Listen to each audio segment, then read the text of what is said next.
O mínimo que você precisa saber antes de virar desenvolvedora. O que você precisa saber para conseguir iniciar na área de programação? O que é esse famoso estudar a base que a galera tanto comenta?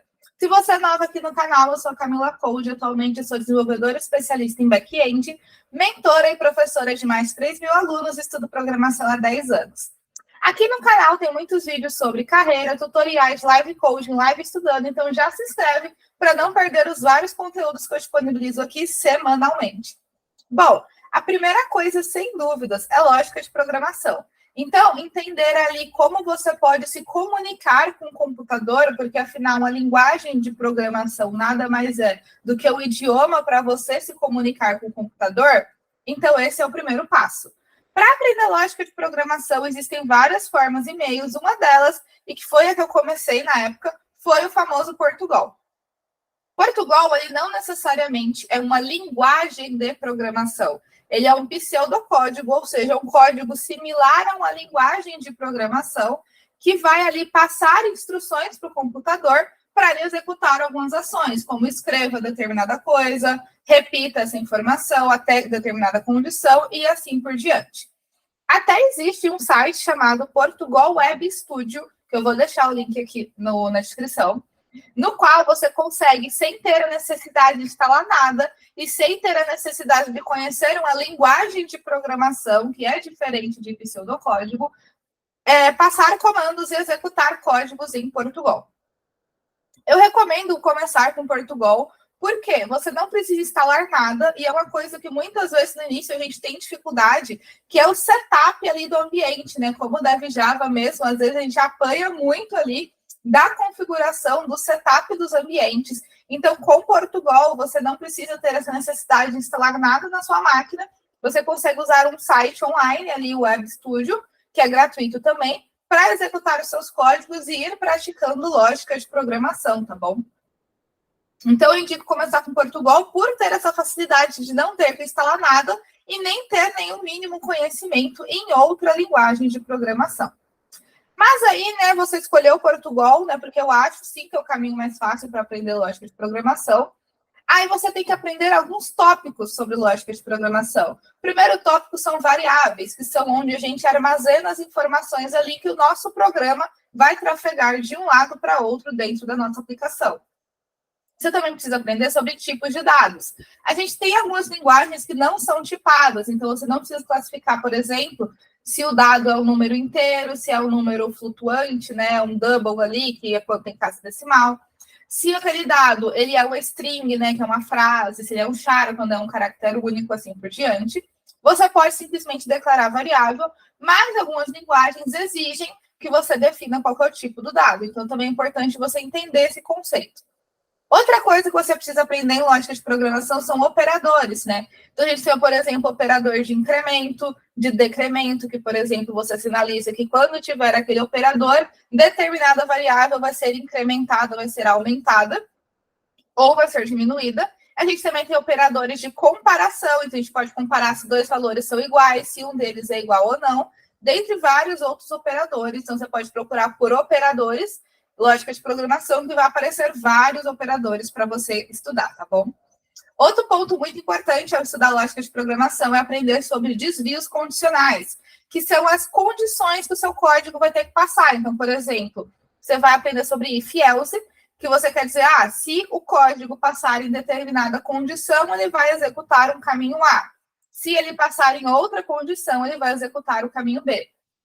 A gente também tem o switch case, que é quando você tem várias opções, né? Então, em vez de ser só o if-else, que é uma única opção, se não faz isso, no caso do switch case, você vai ter várias opções, e aí, caso o seu código, a sua variável ali, o que você está passando pela condição, não passe nenhuma dessas condições, ele vai para o caso default, que seria a última opção, ou else, igual a gente tem no if, tá?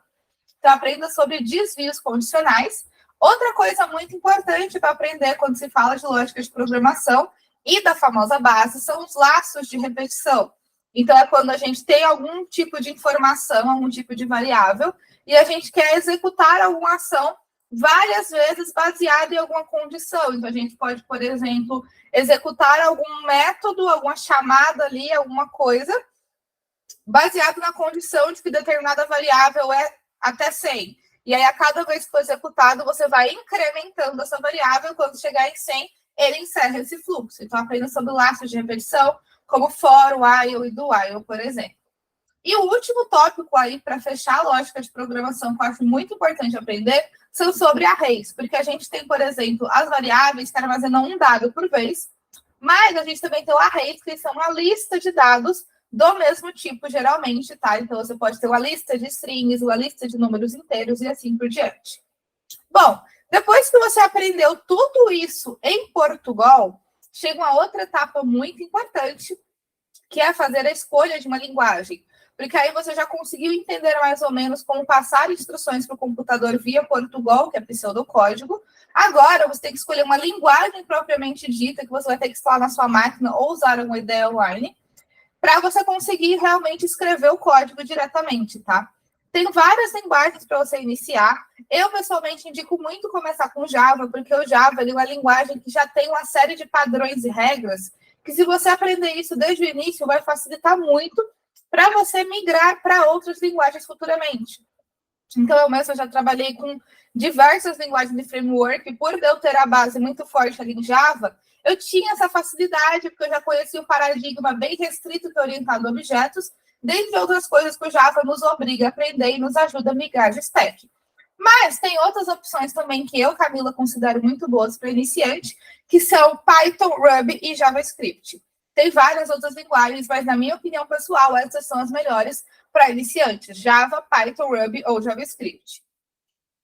Com a linguagem escolhida, né, com a linguagem ali instalada de preferência na sua máquina, chegou a hora de você aplicar tudo que você fez com lógica de programação na sua linguagem escolhida agora, tá? Então, você vai repetir tudo que você acabou de estudar, só que você aprendeu em Portugal, agora você vai repetir com a linguagem que você escolheu para você já ir se familiarizando com aquela linguagem.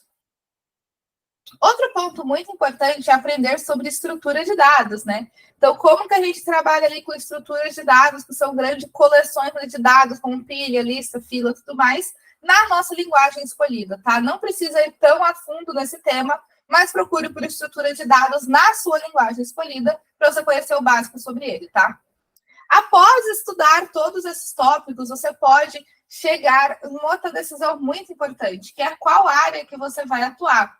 Porque existem várias áreas de desenvolvimento e várias stacks de desenvolvimento que eu vou falar mais para frente, mas você tem que escolher qual área que você vai atuar. Então, você pode, por exemplo, escolher entre front-end e back-end. Também tem a opção mobile e game dev, mas eu não vejo tanto mercado para elas para iniciante, então eu vou aqui focar muito em front-end e back-end, tá? O que faz a área de front-end, né? Quem é dev front-end cuida ali da parte visual da web.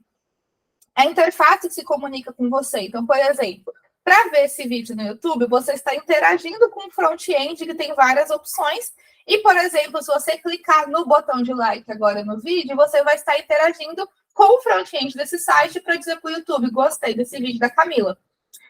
E também tem outra opção, que é a opção que eu sou especialista. Eu já fui back-end front-end por um tempo, mas eu optei por me tornar especialista em back-end. Então, back-end, ele cuida ali da parte mais lógica, mais background do site. Então, toda ação que você faz no front-end, que é essa parte visual, ela é encaminhada para o back-end, que vai realizar uma série de ações e geralmente vai salvá-las em um banco de dados. Então, com certeza, o YouTube tem ali um banco de dados no qual ele consegue ali salvar todos os números de likes que as pessoas deixaram nesse vídeo, tá bom? E também, no back-end, você também cuida ali muito da parte de segurança e integração com outros serviços que pode ser que seu site precise, tá bom? Bom, feita essa escolha, né? Feito ali a escolha entre front-end ou back-end ou até outra área, mas aqui eu indico muito que você escolha uma dessas duas no começo como programadora. Você precisa entender como que a web funciona, né? Então, além de entender ali como se comunicar com o computador, você precisa entender como que a web funciona. Então, entenda sobre como que o modelo cliente-servidor funciona. Entenda o que são APIs. Essa vai ser a palavra que você mais vai ouvir no dia a dia. Porque sendo front-end, você vai precisar consumir APIs para que as informações cheguem e trafeguem no seu site. E sendo back-end, você vai ser responsável por construir APIs, que é essa parte operacional e lógica de toda a web, tá bom? E após toda essa escolha, né, toda essa escolha de linguagem, todo esse aprendizado aqui, chega uma outra escolha muito importante que você tem que fazer, que é a escolha da sua stack, né? Então, você vai ter que ter uma tecnologia foco ali, e a stack, ela é composta da linguagem que você já escolheu e de algum framework. Então, por exemplo, stacks de back-end disponíveis. A gente tem Java Spring, a gente tem Java com Micronaut, Java com Quarkus, a gente tem, por exemplo, Ruby com Rails, a gente tem Node.js, a gente tem Python com Django, com Flask, dentre outras opções, tá bom? E de front-end, a gente tem, por exemplo, TypeScript com Angular, a gente tem JavaScript com React, JavaScript com Vue, dentre outros milhares de frameworks JavaScript que tem. Aqui eu citei os principais, tá? Então, escolha ali uma stack para você focar nela, e aí você vai procurar roadmaps específicos dessas stacks. Então, por exemplo, roadmap Java Spring Junior, roadmap React Junior e assim por diante, tá?